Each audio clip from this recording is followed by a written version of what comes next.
Hey folks, I'm Aaron from Mountain Boy, and today I'm going to be breaking down the track Monsters from our new record, The Nights.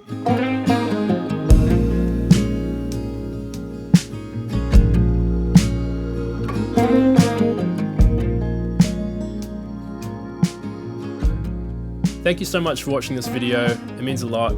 This is actually the first time I've ever done a video like this where I'm talking to the camera, but I wanted to do something special because we put out this song Monsters 2 weeks ago as of the recording of this video, and it's had such an amazing response online that I wanted to do something special.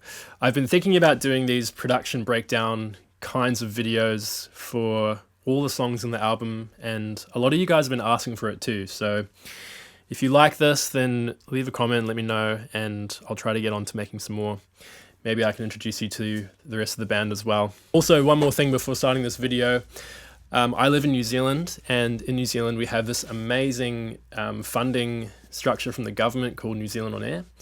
And they actually funded the making of this entire album and this video too. So thank you, New Zealand On Air, for everything that you do for New Zealand music. Okay, let's get into the breakdown. So let's delve into the session. I don't want to spend too much time post-editing this, so I'm just going to try and play the song from start to finish and kind of describe the different layers, and maybe I'll solo some stuff out for you to hear as we go. But the central piece to this song really is the electric guitar part, and I feel like that's where the song started. I just bought this new guitar. Here it is here. You would have seen me playing this in a lot of our music videos and stuff. It's a Mexican Jazz Master. I got it secondhand. I've never really liked Jazz Masters, but I love this one. I don't know why. The guy I bought it off was talking about underwound pickups or something. I don't think it's like a stock standard Mexican Jazz Master, but I love it. When I brought it home and I plugged it in for the first time, I wrote this riff, and that was really it. Oftentimes the way a song happens to me is just a little spark of an idea, usually like a melody or a chord progression, and once I have that, building the rest of the song is kind of just like putting a jigsaw puzzle together. Anyway, let's take a listen to the song and that guitar right at the start.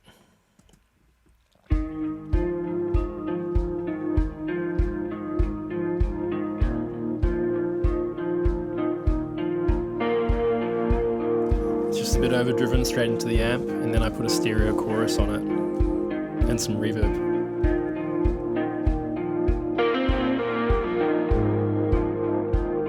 In the middle of the night when you call me, you thinking about your story. And we've got the Juno and the Hammond just sizzling in the back there. I don't know if you can hear those, but here they are. Just providing a little bit of atmosphere. And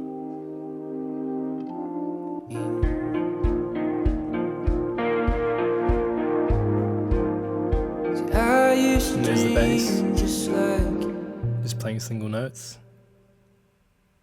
What they could do. It's always the same. And then we've got the lead guitar. It's always the same.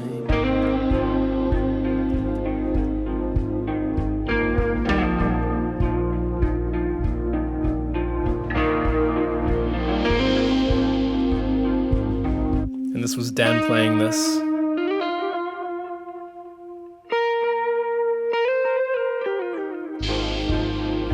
When your heart beats right out your chest, and you wake up all drenched in sweat.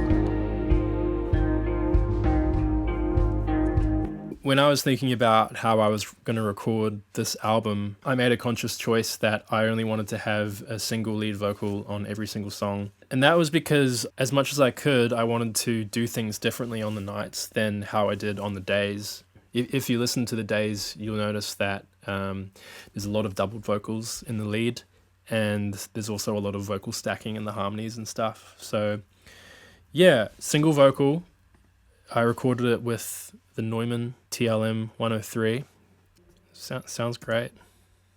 In the middle of the night when you call me, you thinking about your story. Right, let's go into the pre-chorus, and this is where the song kind of starts to build. When the demons gonna creep and they're skipping around your mind. Oh, don't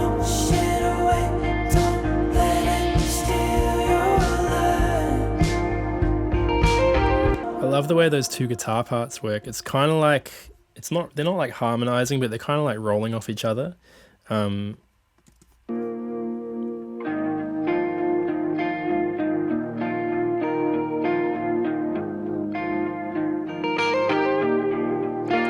then we've got the harmonies as well, which this is probably the most like stacked harmonies you'll see on the entire record. But I've got like the falsetto vocal being doubled. Oh, don't shit away, don't let it steal your life.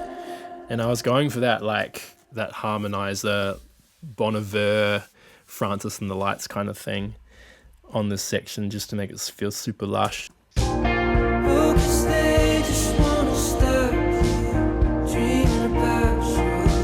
Steve's picked up to eighth notes here on the bass. Okay, quick segue. I'm not a big enough channel to have any sponsors yet, but I can sponsor myself. So we're actually going on tour this October around Australia and New Zealand to celebrate the release of our new album. So if you live in Australia or New Zealand, you can buy tickets right now to those shows. I'll put it in the description below. We're playing with the full band. It's the biggest tour we've ever done. I'm very excited. Hopefully see you out there. Steve's picked up to eighth notes here on the bass. And then we've got the climax of the song, which is the stabs.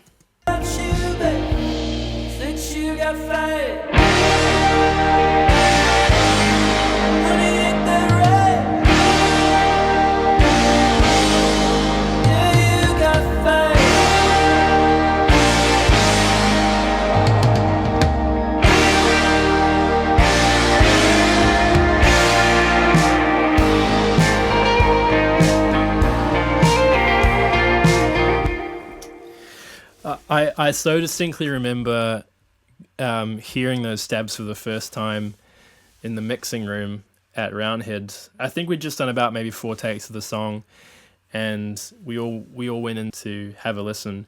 And from my perspective, playing the guitar in the live room, I wasn't particularly excited about how the song was going.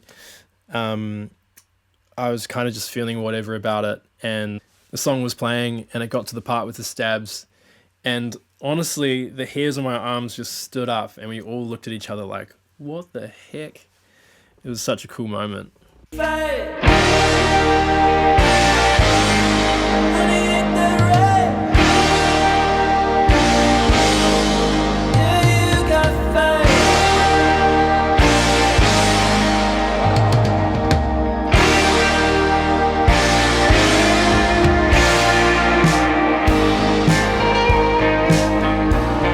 And then we go into the guitar solo. There's about 6 guitar solos on this album. Sorry Not Sorry, but I couldn't help myself.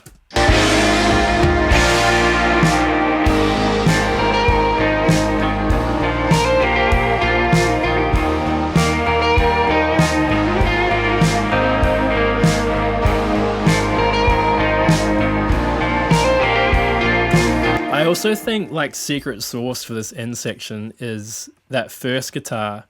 How the riff kind of develops in this end section. So the start of the song I was playing the riff just with my fingers, and then I moved to a pick at the end. We can have a listen to that.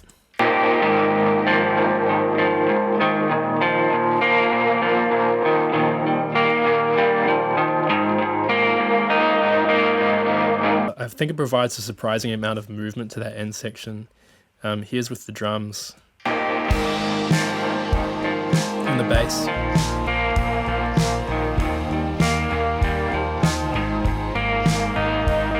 This is really the backbone of this section, and then everything else is kind of just supporting. So obviously I think about that a lot when it comes to arrangements. Like often for me with these kinds of songs, it's the drums, the bass, and like one main instrument, in this case the guitar, providing a bulk of just like the movement of the song, and everything else is just supporting. So the keys are still occupying quite a textural space. At the end of the song, we've got this new Juno that's coming in and doing stabs on the chords.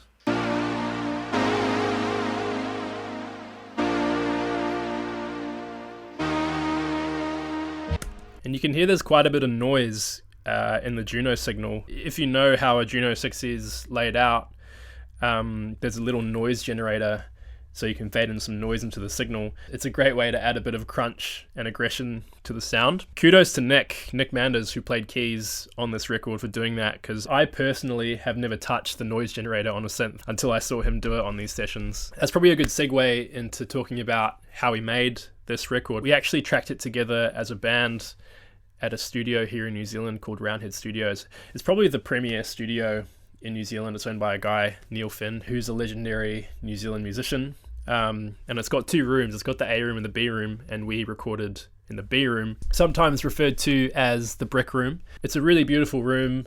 I love the way it sounds, and there were 2 reasons why I wanted to record the album at Roundhead. Number one, it's kind of similar to what I mentioned before with the vocals, is I wanted to do this record differently to how I did the Days. So I recorded the Days in the studio that I'm sitting in now. This is my home studio, and I made that record pretty much all by myself. So I wanted to record the nights together with my friends. So that was reason number one. And number 2 is I wanted a really great drum sound, and I'd already listened to a lot of records recorded in the B room at Roundhead, and really love the way they've sounded. And also Angus, who mixed this record with me, used to intern at Roundhead, so he's very familiar with the brick room and how it sounds, and the API console too.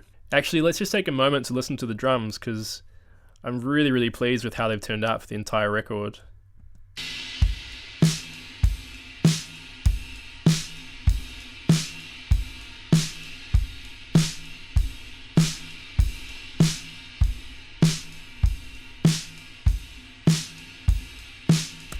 Yeah, they just sound super big and bold, super punchy.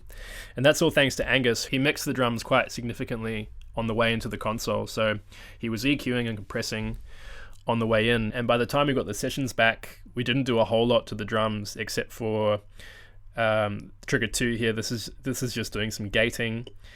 We got a bit of compression on the close snare mics, a bit of phase correction and EQ on the overheads, and some bus compression, but honestly that's it. Like, the drums just sounded so good as soon as we dropped them into the session, so thanks for that, Angus. And also the way that Jordan was playing the drums, he was playing quite restrained at our direction, so me and Angus were able to get a lot of tone out of the drums because he wasn't smashing the cymbals. The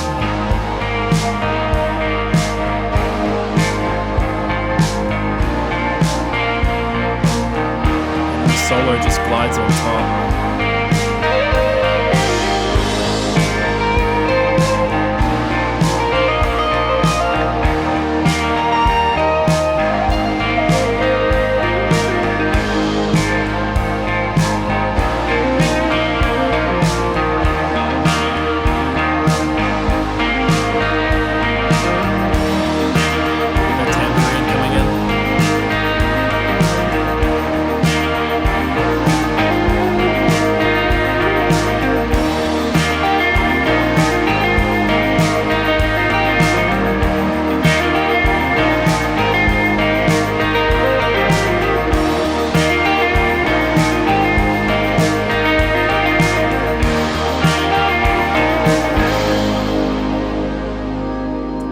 The tambourine is so low in the mix, but it's crazy how something really little like that can just kind of shift the song into a new gear. Yeah, the song is super simple. Like, it's really drums, bass, that main electric guitar part, and then the solo. And then you've got some of the keys just doing some textural stuff around it, the steel doing textural stuff around it, and then obviously the vocal. And that's it. Thank you so much for watching the video, guys. I hope you enjoyed it. I hope you enjoyed my rambling and my stories. Make sure to subscribe if you haven't already, and leave a comment if you like this video. I'll see you on the next one.